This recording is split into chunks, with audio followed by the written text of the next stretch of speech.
Hey guys, welcome back. SCHIZONE Lab-03.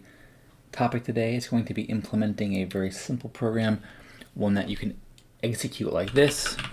You'll pass in a numeric quantity and it should generate a password of that length consisting of letters, numbers, and symbols. That's the idea. So not a particularly challenging task, one that you might lean on Python or Bash or some other scripting language to implement, but I tell you, perhaps assembly should be one that you consider as a language to implement this simple program. Sometimes people talk about assembly in terms of use for reverse engineering stuff or for some minute performance advantage of some inline code they're going to write for their C program. Yeah, maybe, but it's also, the way we're writing it in this series, very, very applicable to these small one-off functions that you want to be small, fast, simple, easy to understand, low memory profile, and also like absurdly portable. Like a binary that we generate in this way can literally be emailed to your friend as long as he has Linux, or this, I should say the same OS as you, either BSD or Linux, and also runs on x86 hardware. It will just plug and play work. So for those reasons, I would like you to consider assembly for these simple one-off scripting language type problems like password generation. And so for this, it's very simple. We have just a few includes, in fact, only 3, and we've made all these in previous episodes. So first of them was randint. So obviously for a random password, we have to be able to pull random numbers somehow. And so that's what this is for. You pass a lower bound, an upper bound, and it returns a number in between, hopefully. Also, we have to be able to parse strings for ints.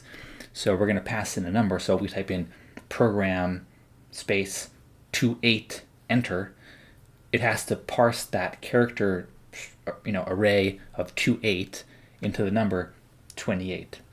And also this function can handle base 16, 8, and 2, but that might not be useful for us.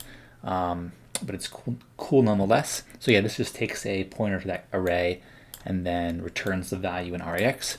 And the last include we have is a very simple and perhaps not efficient, but simple non-buffered printing routine called print ASCII. Just takes a file descriptor, in our case going to be the console, so standard out, as well as the character you want to print, in our case that particular random character, and it drops it out with a syscall. So this particular function is not one I would use in a bigger piece of software, but for a small piece of software I would use this, like this one. And why is that? Well, it has one syscall for every single byte. Each byte is being written directly, one for one, with a syscall, which is not efficient. Typically, you'd buffer these all together because syscalls are slow. But in my opinion, the trade-off of this very small print function versus having a 4K, 16K, whatever print buffer and all that buffering logic, it's just not worth it for these small one-off programs. So yeah, we'll use this one today. Let's get into it. So in the suppository, you have a couple of folders. All the labs are in the lab folder. Once you download the code, if you choose to do so, run make bins. That creates this bin directory with some useful binaries, including the first one there, make executable. That's like chmod. We made that in like episode 3 or something. You can see it's a very small, hold on. It's only like 100 so bytes to make a binary executable. We use that in our tool chain essentially. So you'll need that, and then we'll go into that lab folder. In the lab folder, we have a template that's just a bare bones return 0 program. So we'll go into there. Actually, I'll copy that first. We'll make a, password folder from that template. Go in there. In there we have two files. One of them is the compilation type script. I'm going to go into that really quick. What does that do? That basically runs NASM on our code, pulls some OS specific includes, because there's different numbers on BSD and Linux, but ignore that. Then we run our make executable binary on that binary to turn it into an executable binary. And then lastly, we run it. Of course, I think for our particular implementation right now, we're going to say the program and then a number, so we could put that in here like binary 8. I'm just going to comment this line out, and we're going to make this just a kind of a make script, not a run script. And so I'm going to actually rename that make.sh. We also have the actual code. So what's in the code? You can see here, it's the entire useful part of the function of the program is just return 0. So if we make this and then run this binary, we should get an output of 0, which we do. Okay, so let's now implement this piece of software, if you can call it that.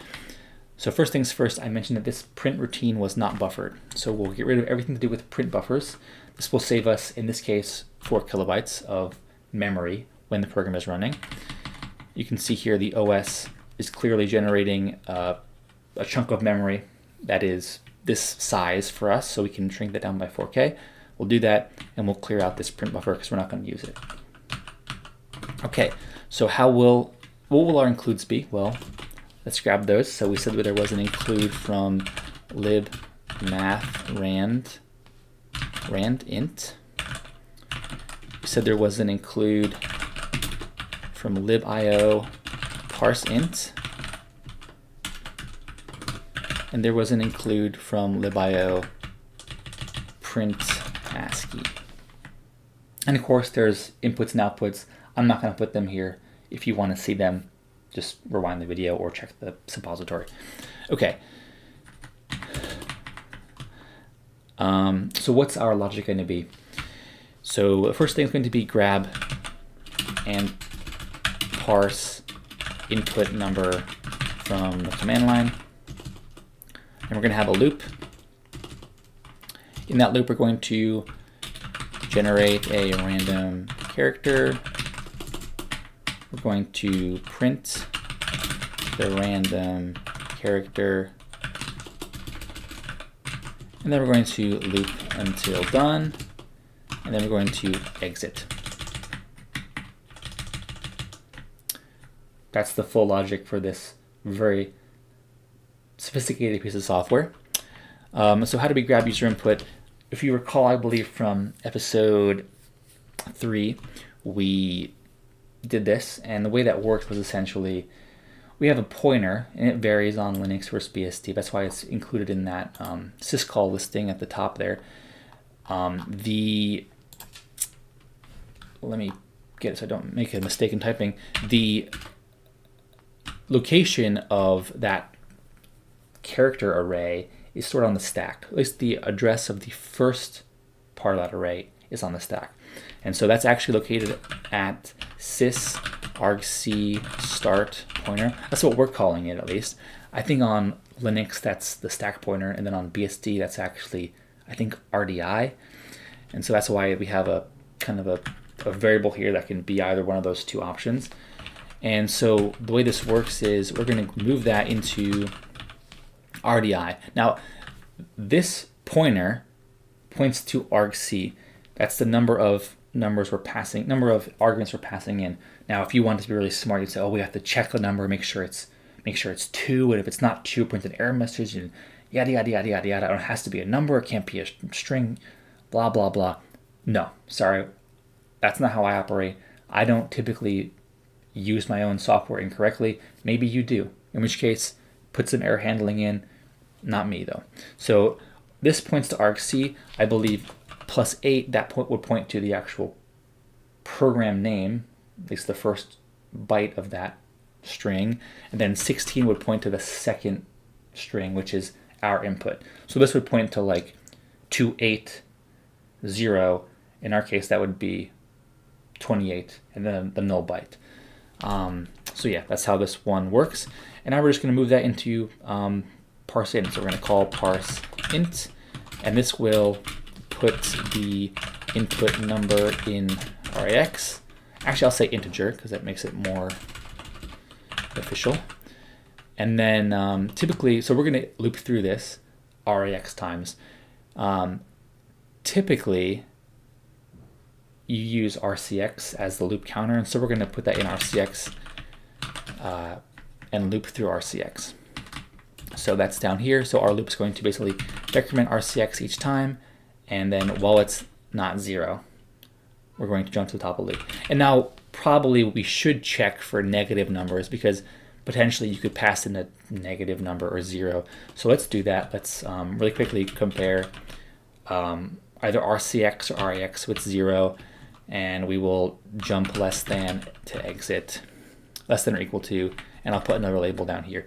That means if we pass in like -5 or -100 or 0, it won't loop forever. Otherwise, this loop will go forever. Of course, we could put a, well, yeah, the thing is, if you pass in 0 and you put like a jump greater than 0 down here, that would work, but it would also be incorrect because it would still run once if you pass a number of 0. So this is probably the safest way to do it. Just check if your input is 0 or less, in which case just leave the program. Okay, so how do we pick a random number? That uses that random number or randint function, and this will put random value in RAX. And of course we pass in the bounds, right? So we're going to move into RDI. What are the bounds? Let's see, I have an ASCII table right here. The valid bounds for password type letters would be, I guess, exclamation point or decimal 33 all the way to perhaps the tilde, which is 126. That would include all the symbols, all the lowercase, uppercase letters, and also the numbers. So 33 and 126, so we'll say 33, move RSI 126, call randint, great, print out the character. So we're just going to move into RDI the output file descriptor, so sysstandard_out. We're going to move into RSI, the value in RAX. Of course, it's going to be within a byte, so we can use the 1 byte numbers here. We'll say AL and SIL, and then we say print ASCII. Now this, as it's written, should work. I will do one more thing really quick to make it easier to see the output, and that is I will print a new line character down here. So I'll print out a single ASCII new line character down here. What is the ASCII value for new line? Let's check really quick. I believe it's either 10 or 13. 10, yeah, line feed new line. So we will pass in 10 into SIL. Now we'll print out a new line. And this should just work. The program is basically done, I think. If you want to add error handling, be my guest. Let's see if it works. So if I close out of this, I run that make script. Oh, let's see, what did I do wrong here? Okay, I didn't. It should say call print ASCII. Okay, there we go. Let's run that. Again, what have I done this time? Oh, the same thing. Copy and paste. Jeez. All right. That probably should have been obvious to me. Make. Now we have our binary. How big is the binary? Let's just see really quick. The binary is 408 bytes. So let's now run this binary with an input, let's say 8. Is that 8 characters long? BZ2X semicolon plus ZQ. Yes, 8 characters. How about 12? Looks like 12 to me. How about 16? How about 16,000? Looks good to me. How about a binary number? 0B1000 should be 8. Looks like 8 to me. How about a hex number? 0x10, that's 16, right? Looks like 16 to me. How about an octal number? I believe that's, is it 00? What did I do for that? 7. Yeah, I don't know, maybe. probably 60. Is that what? I'm not sure what that is. Yeah, so I mean, it works, right? And it's only 408 bytes. Can we improve this? Should we check? Yes, we could. Here's one way to do it. So this standard out, I know for a fact that is either a 1 or something like that. So you can make that a DIL. You might be able to shrink these down. I don't want to risk it, but you probably could shrink those down if you wanted to. You could skip this XOR if you don't care about the return value of the function. We'll leave that though. What does that make the program now? It is 404 bytes. So I don't know. You couldn't get, I mean, the Python interpreter is how many megabytes or whatever, hundreds of megabytes probably. Not going to happen. You know, MATLAB, Bash, you're never going to beat this byte count. And even the fact that we're using a syscall per character, you know, type in binary 8, this is going to be 10 syscalls. Even still, I would bet that it's probably, for small strings like this, it's probably still faster than these scripting languages, if I had to guess. Of course, if you type in, you know, 8 million or something, yeah, maybe it would become a little bit slower because you can't run 8 million syscalls and expect your program to be fast. But, you know, for these smaller programs, smaller strings, I think it's fine. So yeah, anyway, that's the video. I just want to show that you could make these efficient pieces of code, small, easy, quickly, things that you might want to do in Python or in Bash or in some kind of web development language. You could do it in pretty much the same amount of effort or similar effort in assembly, at least for me. So yeah, thanks for watching. I'll see you in the next video.